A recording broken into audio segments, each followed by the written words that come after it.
أعوذ بالله من الشيطان الرجيم بسم الله الرحمن الرحيم رشید صاحب کلیم صاحب ہے اس کے بعد میں تمہارے وقال الله تبارك وتعالى في القرآن المجيد والفرقان الحميد أعوذ بالله من الشيطان الرجيم بسم الله الرحمن الرحيم يا أيها الذين آمنوا أطيعوا الله وأطيعوا الرسول وأولي الأمر منكم صدق اللہ العظیم۔ صدر اجلاس، ہم سب کے مقدوم اور بڑے جمعیت علماء مہاراشٹر کے صدر محترم اور رکن ورکنگ کمیٹی جمعیت علماء ہند حضرت مولانا حلیم اللہ صاحب قاسمی دامت برکاتہم، حضرت مولانا مفتی مرزا کلیم بیگ صاحب نظمی، قاری عبدالرشید صاحب حمیدی، جنرل سیکرٹری جمعیت علماء مراٹھواڑہ و نائب صدر جمعیت علماء مہاراشٹر، حضرت مولانا عیسیٰ خان کاشفی صاحب قاضین جمعیت علماء مراٹھواڑہ، حافظ عبدالعظیم صاحب صدر جمعیت علماء اورنگ آباد و نائب صدر جمعیت علماء مراٹھواڑہ، اور ہمارے بہت سے یہاں پر حافظ عبید صاحب بھی ہے ہنگولی کے جنرل سیکرٹری، اور مقامی بھی بہت اکابر علماء کرام ہیں، اور ہمارے بزرگان دین۔ یہ عظیم الشان اجلاس جو منعقد ہوا ہے ملک کے حالات کے تناظر میں اور اس کے پس منظر میں یہ منعقد کیا گیا ہے کہ ملک کے جو حالات چل رہے ہیں اور جن کا ہم مشاہدہ کر رہے ہیں اور جن کی وجہ سے ہم سب کے دل متفکر ہے، بے چین ہے، مضطرب ہے کہ یہ حالات کس کروٹ لیں گے اور اس کے نتائج امت مسلمہ پر اور ملت اسلامیہ ہندیہ پر کیا پڑنے والے ہیں، اس کے تعلق سے ہم سب فکر مند ہیں، متفکر ہیں۔ ان حالات کے اندر جمعیت علماء ضلع پربھنی نے خصوصاً قاری عبدالرشید حمیدی صاحب نے یہ اجلاس کو بہت گویا اس وقت کی تقاضے کی بنیاد پر رکھا ہے، منعقد کیا ہے۔ اس اعتبار سے وہ قابل مبارکباد ہے۔ میں ان کو اور ان کے جو رفقائے گرامی ہیں اور معاونین ہیں ان سب کو جو مبارکباد دیتا ہوں، اور اللہ تعالیٰ اس اجلاس کے ذریعے سے اس میں جو ہمارے اکابر جو خاص طور پر حضرت مولانا حلیم اللہ صاحب جو خطاب فرمائیں گے، جو ہم سب کے لیے گویا رہنمائی کا، رہبری کا ذریعہ ہوگا، باعث ہوگا۔ اس سلسلے میں حضرت مولانا میاں صاحب رحمۃ اللہ علیہ نے بھی یہ کہا تھا۔ بہت سے لوگ یہ اعتراض کرتے ہیں کہ بھائی جو ملک کے سیاسی حالات بن رہے ہیں یا اس کے جو سماجی حالات ہیں، ان حالات کے تعلق سے علماء کرام کو اس میں کوئی عملاً دلچسپی نہیں لینا چاہیے۔ ان کا اپنا دائرہ کار متعین ہے، وہ اپنے مسجد میں، اپنے مکتب میں، اپنے مدرسے میں، اپنے دائرے میں ان کو کام کرنا چاہیے۔ یہ کام ان کا نہیں ہے کہ وہ ملک کے حالات پر جو ہے تبصرہ کریں، اس کے تعلق سے کوئی عملی جدوجہد کریں، اس کے تعلق سے کوئی اقدامات کریں، اور اس کے تعلق سے کوئی جو ہے ان کے اندر دلچسپی ہونا چاہیے۔ اس تعلق سے حضرت مولانا حلیم صاحب رحمۃ اللہ علیہ نے یہ کہا تھا کہ حالات کے جو ملک کے حالات چل رہے ہیں، حالات پہ نظر بھی رکھنا چاہیے، اور اس کے کیا عواقب اور کیا نتائج ثمرات سامنے پڑنے والے ہیں، ملک پر مرتب ہونے والے ہیں، اور اس کے ذریعے سے ملت اسلامیہ کو کن مسائل سے سامنا کرنا پڑ سکتا ہے، اس سب کے تعلق سے علماء کرام کو متفکر ہونا چاہیے، اور اس کے تعلق سے ان کو جو ہے یعنی قوم کے اندر بھی سیاسی شعور بیداری پیدا کرنا چاہیے، ان کو بھی جو ہے متوجہ کرنا چاہیے۔ ایسا نہیں کہ ہم لوگ جو ہے حالات کچھ بھی چلتے رہیں اور اس کے ہمارے تعلق سے ملک کے اندر کچھ بھی فیصلے ہو رہے ہوں اور کوئی بھی ایکشن لیے جا رہے ہوں اور کچھ بھی بل پاس کیے جا رہے ہوں اور کچھ بھی اقدامات کیے جا رہے ہوں اور ہم لوگ جو ہے غفلت کی چادر اوڑھ کر جو ہے مطمئن رہیں کہ بھائی ہمارا یہ کام نہیں ہے کہ ہم لوگ اس کے تعلق سے سوچیں اور اس کے تعلق سے کوئی عملی قدم اٹھائیں۔ جیسے دیوار سے مولانا نے کہا یہ تھا کہ جیسے نمازیں ضروری ہے اور جو ہے جو دیگر فرائض دین ہے اور اسلامی تعلیمات ہے، اس میں یہ بھی ضروری ہے کہ جو ہے علماء کرام عملاً میدان میں آئیں اور وہ خود بھی جو ہے ان حالات کے واقف کار ہوں، اس سے واقفیت رکھتے ہوں، ان کو جانتے ہوں اور وہ زمانے کی نبض پر اپنے ہاتھ رکھیں۔ اس اعتبار سے یہ جدوجہد بہت عظیم جدوجہد ہے کہ ملک کے حالات کے اندر قوم کے اوپر کیا اثرات پڑنے والے مرتب ہونے والے اس کے تعلق سے فکر کرنا چاہیے اور جو ہم سے جو ہو سکتا ہے اس کے تعلق سے فکر مند ہونا چاہیے۔ کل ہی ایک بات میں نے حضرت مولانا حلیم اللہ صاحب سے ہی سنا تھا ان کے بیان کے اندر کہ یہ کتنا بڑا یعنی قوم کی اور ملت کے مسائل کے تعلق سے فکر کرنا کتنا بڑا مقام ہے اور کتنا بڑا جو ہے اس کا یعنی بزرگوں کے نظروں میں جو ہے اس کی اہمیت ہے اور اس کی ضرورت ہے کہ وقت کا ولی ہے حضرت مولانا عبد القادر صاحب رحمۃ اللہ علیہ رائے پوری، یہ وقت کے ولی تھے، بزرگ تھے، جن کے خلفاء میں اور جن کے مریدین کے اندر حضرت مولانا الیاس صاحب رحمۃ اللہ علیہ بھی تھے اور ان کے مریدین کے اندر حضرت شیخ الحدیث مولانا ذکیہ صاحب بھی تھے، ان کے مریدین کے اندر حضرت مولانا ابو الحسن ندوی رحمۃ اللہ علیہ بھی تھے، ان کے مریدین کے اندر جو یعنی حضرت مولانا منظور رحمانی صاحب رحمۃ اللہ علیہ بھی تھے۔ تو اکابر علماء کرام جو اس ملک کے جو گزرے ہیں وہ بھی جو ہے ان کے مریدین میں سے تھے اور ان کے جو ہے یعنی شاگردوں میں سے تھے۔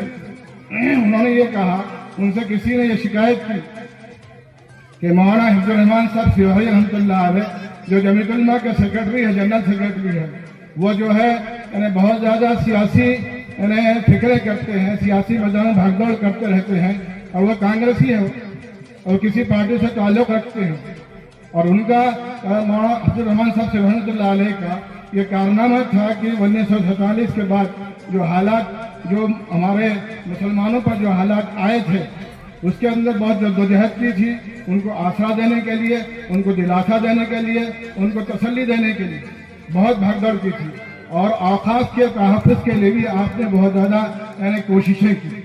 تو یہ شکایت کی ان سے بعض لوگوں نے کہ وہ اس کا پس منظر یہی تھا کہ علماء کرام کو یہ چیزوں میں نہیں جانا چاہیے، ان کا میدان الگ ہے، ان کا میدان مسجد ہے، ان کا میدان جو ہے یعنی خانقاہ ہے، اور ان کے میدان جو ہے مکتب ہے، ان کا دائرہ کار جو ہے صرف دینی ماحول میں رہنا ہے، یہ چیزوں میں نہیں پڑھنا ہے۔ تو یہ شکایت کی حضرت مولانا عبد القادر صاحب رحمۃ اللہ علیہ کے جو وقت کے ولی تھے، ان سے یہ شکایت کی تو مولانا نے یہ کہا جو وقت تو زیادہ ہو رہا ہے جس کے جانب ہمارے قاری صاحب اشارہ کر رہے ہیں، لیکن میں ان چیزوں کی اہمیت کو بیان کرتا اسی واقعے کے بعد میں اپنی بات کو ختم کروں گا۔ تو حضرت مولانا عبد القادر صاحب رحمۃ اللہ علیہ نے یہ رائے پوری رحمۃ اللہ نے یہ کہا کہ حضرت سے میں یہ کہو، حضرت مولانا حفظ الرحمان صاحب سے رحمۃ اللہ علیہ سے یہ کہو کہ آپ نے اس مدت کے اندر جو ملت کے لیے بھاگ دوڑ کی ہے، جو جدوجہد کی ہے، ان کو آسرا دیا ہے، ان کو تسلی دی ہے، ان کو جو امداد فراہم کی ہے، اس مدت کے جو انہوں نے محنت کی ہے وہ جدوجہد مجھے دے دے، اور میں پوری زندگی کے جو مجاہدے ہیں، ریاضات ہے، عبادات ہیں اور معمولات ہیں، میں وہ سب کو ان کو دینے کے لیے تیار ہوں۔ یہ گویا جو اہل علم ہے وہ جانتے ہیں کہ حضرت عبد القادر صاحب رحمۃ اللہ علیہ کا، رائے پور رحمۃ اللہ علیہ کا کیا مقام ہے اور ان کی کتنی خدمات تھی اور کتنا جو ہے ان سے تعلق معلّہ تھا۔ اس کے باوجود انہوں نے حضرت مولانا حفظ الرحمان صاحب سیوہی رحمۃ اللہ علیہ کی جو خدمات تھی ملت اسلامیہ کے لیے، انہوں نے یہ کہا کہ اس سے زیادہ بڑی بھی ہے، اس اعتبار سے یہ پروگرام جو جمعیت علماء کے تحت منعقد کیے جاتے ہیں، جو چاہے وہ سیاسی طور پر ہو، چاہے وہ دعوتی طور پر ہو، چاہے وہ سماجی طور پر ہو، چاہے جو ہے وہ تعلیمی طور پر ہو، ان سب کو اہمیت دینا چاہیے. اور ملک کے اندر جو حالات بن رہے ہیں اور اس کے جو فرقہ پرست طاقتیں جو ہے مسلمانوں کے تعلق سے ایکشن لے رہی ہے اور بل پاس کر رہی ہے، اس کے تعلق سے ہمارے بزرگ جو ہے کیا جدوجہد کر رہے ہیں، اس کو کیسی عامل نظروں سے دیکھنا چاہیے، ان کی تائید کرنا چاہیے اور دامے درمے خدمت سکنے جو بھی ہم سے تعاون حق تک کرنا چاہیے. میں دوبارہ جو ہے اس عظیم الشان اجلاس کو منعقد کرنے پر تمام جمعیت علماء ضلع پربھنی کو مبارکباد دیتا ہوں. اللہ تعالیٰ ہم سب کو جمعیت کی اہمیت اور اس کی افادیت اور اس کی ضرورت کو محسوس کرنے کی توفیق عطا فرمائے. وآخر دعوانا الحمدللہ رب العالمین. یہ تھے مولانا سید نصر اللہ حسینی، بڑی سنجیدگی اور متانت کے ساتھ اپنے خیالات کا اظہار کر رہے تھے. اب سمندر کو کوزے میں پرونا کا ہنر جاننے والی شخصیت بہت ہی مختصر انداز میں 2 منٹوں میں اپنے خیالات کا اظہار کرنے کے لیے مولانا عیسیٰ خان صاحب کا فی سے گزارش و درخواست ہے کہ وہ آئیں اور اپنے خیالات کا اظہار فرمائیں.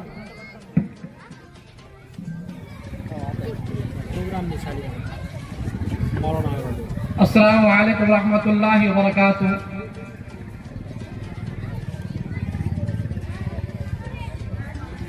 قاری صاحب نے 2 منٹ کا وقت دیا ہے.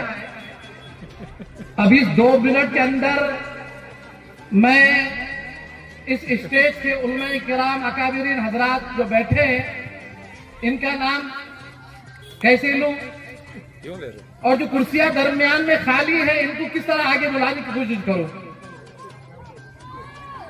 کیونکہ درمیان میں ابھی کرسیاں کچھ خالی نظر آ رہی ہے. لہذا جو حضرات ادھر ادھر ہوٹلوں میں بیٹھ کر، چوراہوں پر بیٹھ کر یا کسی اور مقام پر بیٹھ کر سن رہے ہیں تو ان سے ادباً درخواست ہے کہ اتنا عظیم الشان اجلاس اور کانفرنس تحفظ شریعت پر منعقد ہو رہی ہے اور ہم اپنے آپ کو اس جلسے سے دور رکھ کر سن رہے ہیں، یہ مناسب نہیں ہے. یہاں ماشاءاللہ اہلیان پربھنی نے اور جمعیت علماء ضلع پربھنی نے بہت اچھا پروگرام یہاں پر ترتیب کیا ہے اور حضرت مولانا حلیم اللہ صاحب قاسمی صدر جمعیت علماء مہاراشٹر یہاں تشریف لا چکے ہیں.